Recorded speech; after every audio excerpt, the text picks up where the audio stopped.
Joining us now is the lovely Deborah Norville from Inside Edition. Deborah, thanks so much for being with us as always. How are you?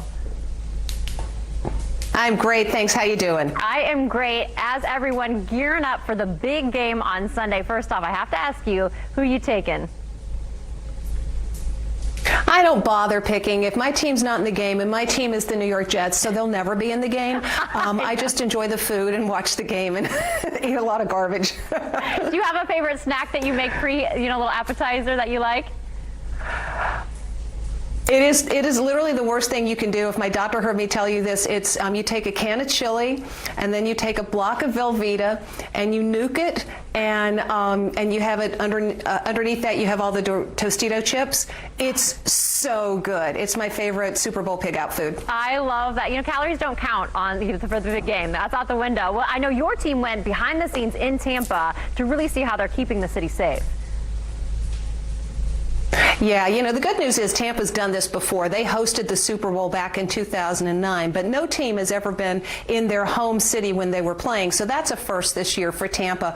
And Inside Edition's crew has been there, and it's interesting. We've covered a lot of Super Bowls. The team that's there has been to a lot of Super Bowls. They said there are a lot of people here. So this idea that it was going to be scaled down, yeah, it's scaled down. The teams don't come until practically game time, but there are a lot of people in Tampa, and consequently security really, really matters, especially in the wake of the insurrection at the Capitol on January 6th. There's a real concern that the threat this time might actually be homegrown. So we were able to get inside the Joint Operations Center, which is really ground zero for all of the security operations that are going on. For instance, the wall of monitors that you see, each one of those monitors represents a camera that is focused on those areas where people will be during the Super Bowl. That's a lot of eyes on the ground. They've got Black Hawk helicopters that have been and will continue to be on patrol in the skies through the Super Bowl game. And on the water, the Coast Guard and the Customs and Border Patrol is patrolling the coastline up and down. And so they've really got it, every single way you can. And they want the public to know that, because they want people to know if you do something, we see something, right?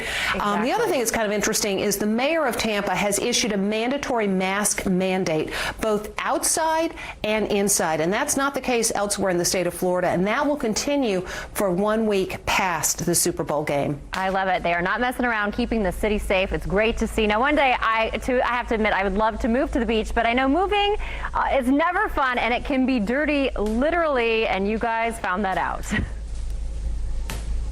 Well, it's interesting. Since the pandemic started, according to the Pew Center for Research, 22% of American adults say either they have moved or they know someone who has. And if you're trying to save money, you probably do it the DIY way and rent a truck, U-Haul being the biggest one out there. We had seen some complaints online about the cleanliness of trucks, which sort of surprised us, because U-Haul has been specifically advertising that we have enhanced our sanitization and cleaning procedures. So we interviewed a couple that rented a vehicle that had dirty syringes in it. So we go, all right, we're going to go rent some cars and see what happens.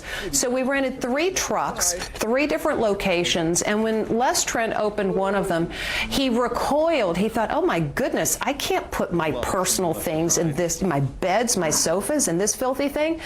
We swabbed the high-touch areas, like the steering wheel, the door locks, the handles, etc.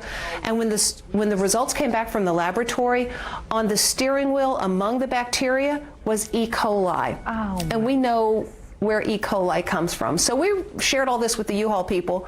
They didn't give us a refund, if you can believe that. They just said, oh, well, it doesn't meet our usual standards of cleanliness. We're like, no, it surely doesn't.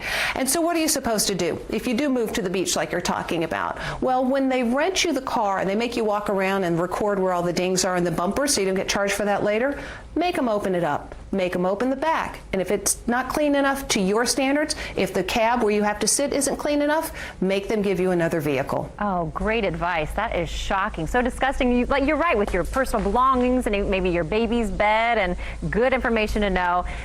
This was really startling, but it really makes sense with the pandemic. Folks are home more often. They're in each other's space. And you were reporting that domestic abuse is actually on the rise. Yeah, you know, it's a reflection of being in lockdown. It's a reflection of the economic challenges that too many people are facing. And what domestic hotline entities are telling us is they've seen a 6% increase in calls for help. It's actually being called the pandemic within the pandemic. And coming up on Inside Edition, we're actually going to interview a couple of women. One is the daughter of a woman who she says was killed by her mom's ex-boyfriend. That man is in jail right now pending charges. He has pled not guilty, says he didn't do it. We're also interviewing a woman who tells us that for 16 hours, her ex-husband battered her, beat her, abused her. She said she thought she was going to die. And fortunately, she didn't. He's in jail pending charges, pending trial. He's pled not guilty to the charges against him. And she's now living in hiding because she's terrified because of the pandemic that he might be released from prison. Released from jail.